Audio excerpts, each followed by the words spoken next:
In a dark forest, a woman named Drasa woke up and marked her calendar. She then woke up and watched as a plane landed. As soon as she sees it, she gets her sniper ready. The plane door opened and a man got out, followed by a woman. Drasa shot the man immediately, and he collapsed to the ground. Drasa picked up the bullet and looked at it. Later, a man named Levi wakes up from a disturbing dream. Unable to go back to sleep, he decided to go out. He got dressed and picked up his car key before stepping outside and going to the coast. He sat by the shore and stayed there through the night.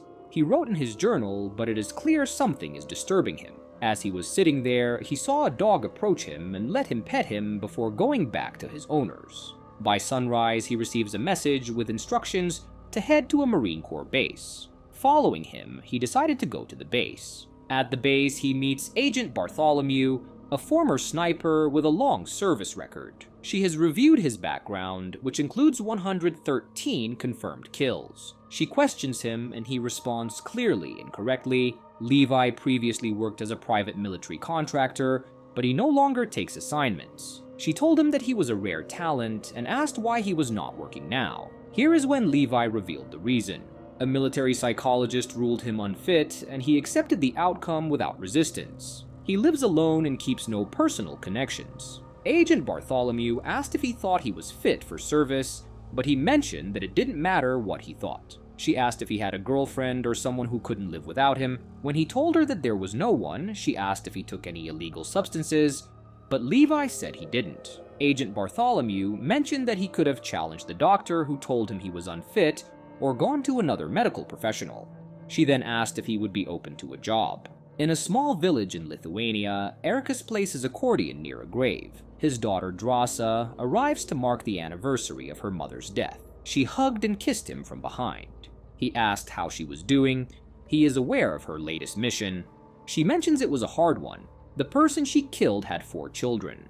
He told her to give her shame to him, and she handed him the bullet from her sniper, and he hugged her to comfort her. Ericus brings up the consequences of his past involvement in illegal arms trading, suggesting they both have history with harmful outcomes. He asks if she can stay longer, but she says no.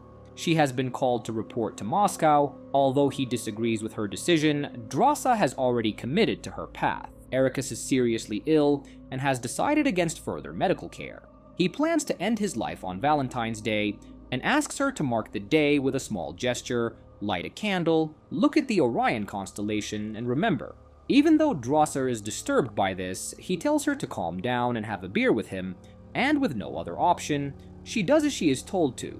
Later, Levi begins his next assignment. Due to flight restrictions, the aircraft cannot enter the target area. He's dropped off some distance away and must walk 38 kilometers. His equipment is taken, except for a sealed envelope with mission details. After parachuting into a forest, he travels until he reaches a base, where a soldier named JD greets him. After greeting him, JD asked if he was mercenary, and Levi told him he was a private contractor. JD asked if Levi had been briefed about the mission, but Levi was not told anything. JD has been working there for a while now, but he himself doesn't know anything about the place, and Levi is the first person he comes face to face with in a year.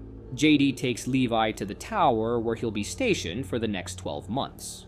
The structure is fully equipped to operate on its own, using solar panels, a backup generator, and rainwater collection. Across a wide gorge, there's a similar outpost built during the Eastern Bloc era.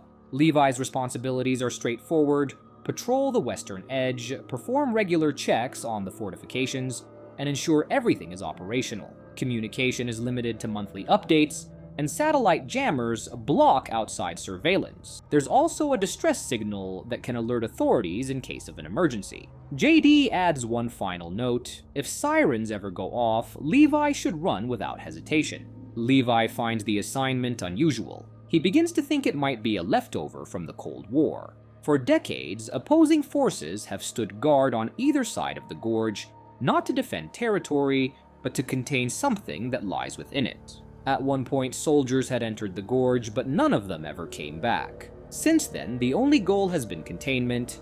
JD tells these stories before heading out for extraction. As the helicopter hovers, he begins his ascent up the rope, but before he can leave, he's shot. His body falls into the trees below, and the shooter later reports back to Agent Bartholomew. Levi continues with the assignment. He completes his rounds, checks the defensive systems, and sends regular reports. In his free time, he reads from a small library of books left behind by previous soldiers. In the library, behind the shelves, there are different quotes from them too. He reads each of them. There were names and years along with the quotes. One afternoon, he hears the sound of sawing coming from across the gorge. Using binoculars, he sees someone working. It's Drossa. She glances in his direction briefly, but returns to her task when she notices him watching. That night, Levi wakes up confused from another bad dream. In the process, he knocks over a glass and steps on the shards, leaving a trail of blood across the floor. He also picked up his weapon in panic. Once calm again, he realized there was nothing to worry about, and he started treating his wounds from the broken glass. He then looks across the ravine with his binoculars. Drossa is still awake, sitting by candlelight. When she becomes aware he's observing, she extinguishes the candles and disappears from view. On her birthday, Drossa lit a candle and sat by it, singing for her own. After taking out the candle, she sat drinking alone, but she grew tired of celebrating alone and started observing Levi through her scope. To get his attention, she fires a shot into the sky, then lifts a sign asking for his name. Levi also used his scope to see what was written on her note. He is aware that communication between them is against the rules, so he got inside his own tower and brought paper and pen. He wrote that they are not allowed to communicate, but she dismissed it and told him that it's her birthday and she's not concerned. She writes her own name and states she'll do what she wants. Levi responds amused and writes back with his name. He jokingly suggests having a drink. Drossa turns on music from her tower and invites him to dance. He declines, saying he's not good at it. She challenges him to show off something he is good at. Levi mentions his marksmanship. She asks him to prove it. Drossa goes first, shooting down one of his practice targets. In return, Levi shoots and breaks her wine bottle with a single round. She raises the stakes by balancing another bottle on her head, daring him to hit it. Before he can respond, she's distracted by sudden movement below. Levi notices an unusual creature, shaped like a tree, and fires just as it steps on a mine. The explosion destroys it, but more of them begin climbing the cliff. Drossa joins in, and together they fire at the incoming creatures. As she moves back, one of the creatures pulls itself up over the ledge. She shot him, but another one came. Levi takes the shot and helps cover her. More figures, hollow men, appear on her side of the ravine. Levi keeps firing, supporting her from across the gap. The situation escalates, explosions break apart sections of the gorge, and Drossa is thrown to the ground. Levi uses a mounted gun to hold back the attackers near her position, just as she had helped him earlier. When the attack ends, both are exhausted. Drossa saw that she was injured. Without saying anything, she leaned into the wall and sat on the ground. After that, she started treating her wounds. Levi is still watching her, and when she notices him, she writes him a note saying, "This has been her best birthday." Levi saw the note and he laughed. In the morning, Levi begins repairs, reinforcing the fence and setting new mines. During the process, a drone emerges from the gorge, the defense system locks on, and Drossa also points her sniper, but after a brief pause, the drone retreats and the weapons stand down. More time passes. Levi continues his routine while Drossa spends her time playing piano. On one winter evening, she notices a lit-up Christmas tree on Levi's side. It's clearly meant as a message. They build snowmen, naming them after each other, and later start a chess match that stretches over several days. One night, they improvise a drum battle, using whatever they can find in their towers. Even though they are too far away, they still spend time together. By February, Levi experiences another nightmare. He woke up disoriented and went out, but seeing the wind was severe, he decided to get back in. But as he is standing by the door, he notices Drossa is also awake. They stand looking at each other. The following morning, he sends her a message. She doesn't respond. It's the 14th, Valentine's Day. She plays a Bach piece and cries, thinking about her father. When Levi checks in, she admits she's not doing well and wishes he were nearby. That evening, unable to sleep, Levi notices a phrase about courage in one of the notes on the walls, and it gives him an idea, so he got up and started preparing a weapon. At sunrise, Drasa sees something unexpected. Levi fires a grenade across the ravine. Attached to it is a rope that trails behind and anchors near her position. Drasa ran with a fire extinguisher and took out the fire. She then quickly secures it. When she comes back, she notices Levi holding up a note asking if she would like to have dinner with him. Levi prepares by washing up and gathering a few wildflowers. He uses the rope as a makeshift zip line to cross. As he slows down near the end, he has to pull himself the rest of the way. When he arrives, worn out, Drasa greets him with a quiet laugh. She says there's rabbit pie and Levi gave her the flowers that he gave her. She accepts the flowers with a smile. Seeing her up close, Levi realizes she looks even better than he expected. She tells him to clean up, joking that she is not going to let him in smelling like that. But while he does, she moves his spare clothes out of reach, making him scramble to retrieve them. She then saw him running to his clothes in the camera, laughing. Later, they sit down talking about themselves. They talked about their past. When Levi mentions his work as a sniper, Drasa immediately connects him to a well-known mission in Yemen. He tries to change the topic by talking about his childhood in Oregon. Then they tried to figure out where they were. Neither has a clear answer. They were sedated during transport. Levi believes they're somewhere in the northern part of the world, based on environmental clues. Drasa brings up something her father once told her, that it's better not to uncover all the details behind their assignment. When she asked why he chose this profession, he told her that his dad made him love hunting, and he grew up loving the art of the perfect shot. That night, Drasa encourages him to dance. Afterward, things become more personal, and they share an intimate moment. They spend more time talking, and Levi confesses he once wrote a poem for her, though he refuses to read it aloud. The next morning, Levi prepares to return. As he crosses back, an explosion goes off beneath him, destroying the rope. He falls into the gorge. Drasa acts immediately, strapping on a parachute and jumping in after him. She lands hard in a fast-moving river and cuts herself free just in time. Levi is unconscious, hanging from a tree branch. As he starts to come to, the tree begins to change. Its limbs shift, revealing a hostile creature. Levi manages to shoot it before it can strike. By then, Levi is tangled in roots that are pulling him underground. Just before he's pulled under, Drasa arrives and clears the area with her rifle. When he thanks her, she signals that it's simply what he would have done too. As they begin moving again, a figure emerges from the fog. A creature riding a horse formed from twisted roots. It rushes toward them, dodging their shots. The rider leaps straight for Drasa. They started running, but more creatures surrounded them. One got on top of Levi and the other on top of Drasa. Drasa shot the creature and Levi did the same. They both started shooting at the other, looming over them. They managed to survive the encounter, though it's clear the threat isn't over. Levi starts to believe these creatures rely on human life to sustain themselves. While investigating the creature that attacked them, Levi notices its uniform, an old military design from the 1940s. It confirms his suspicion. These are the missing cavalry soldiers. As they continue moving, they pass through a forest where the vegetation takes on unsettling human-like shapes. Eventually, they come across the ruins of an old church. The interior is filled with skeletal remains, still seated in the pews. Drasa urges Levi to leave quickly, but before they can, large spiders begin dropping from above. They shoot at them while heading for the exit, but more threats appear. The corpses are starting to move.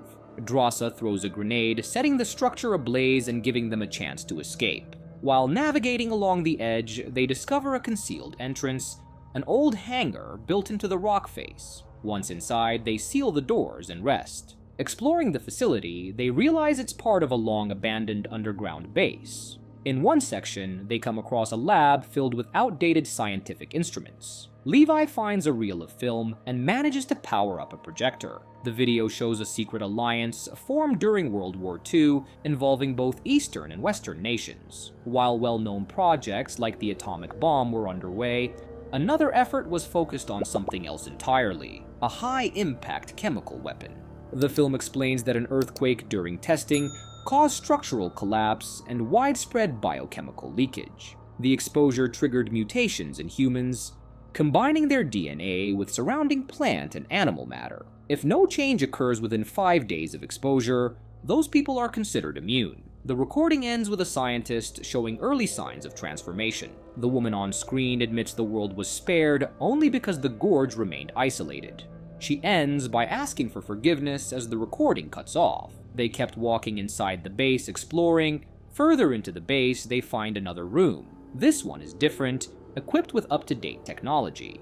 Levi accesses a computer and sees the name of a private contractor, Darklight. They hadn't been working for a government at all. Instead, they'd been hired by this corporation, which specializes in collecting hybrid specimens from around the globe, most likely to experiment with enhanced soldiers or protect proprietary research. Among the files, Levi finds a program labeled Stray Dog. The file refers to a failsafe, an advanced thermal bomb intended to eliminate everything in the gorge if containment failed. But, based on the current state of the facility, it's clear the device never activated, likely damaged during the earthquake. Levi admits to Drossa that even if they don't make it out, he doesn't regret coming because he met her. They get ready to move out, but just before leaving, Drossa remembers she left her bag near the entrance, containing all their remaining ammunition. They go back for it, deploying a smoke grenade for cover. As Drossa reaches for the bag, a thick root whips out of the smoke, wraps around her leg, and pulls her away at high speed. Before Levi can react, a mounted creature, one of the root riders, grabs her and vanishes into the darkness. Drossa tries to cut herself free, but is slammed into something solid and loses consciousness. Levi tracks her to the remains of an old missile silo. Inside, Drossa wakes up suspended in a dimly lit space. A hollow man stands nearby. He then twists a branch that was on her stomach, causing her pain. She screams at him, but he walks away nonchalantly. She then breaks loose her restraints and fights. But as they are fighting, Levi arrives just in time to finish it off. They leave the silo and end up in an abandoned missile graveyard, surrounded by humans altered by plant DNA. As they try to move past quietly, one of the creatures grabs Drossa. Levi intervenes, manages to free her, and they escape. Eventually, they come across a jeep in working condition, equipped with a winch system. They drive it toward the base of the cliff. Levi connects the cable and prepares to climb, while Drossa stays behind to hold off more hollow men. The winch lifts them up slowly, but the creatures follow. As they near the top, Levi slips but catches the edge of the vehicle. He then punctures the fuel tank and sets it on fire. The flames spread quickly, engulfing the attackers as the jeep falls, dragging them down. Hanging onto the cliffside, Levi and Drossa cut the last section of rope and finally pull themselves over the edge. Back in Drossa's tower, they rest and talk about what comes next. If they've been exposed to the mutation, they'll have to return to the gorge. They agree to wait 5 days to monitor for symptoms. Levi tells her that no one sent to the post was ever expected to return. He was chosen because no one would miss him. But now that's changed.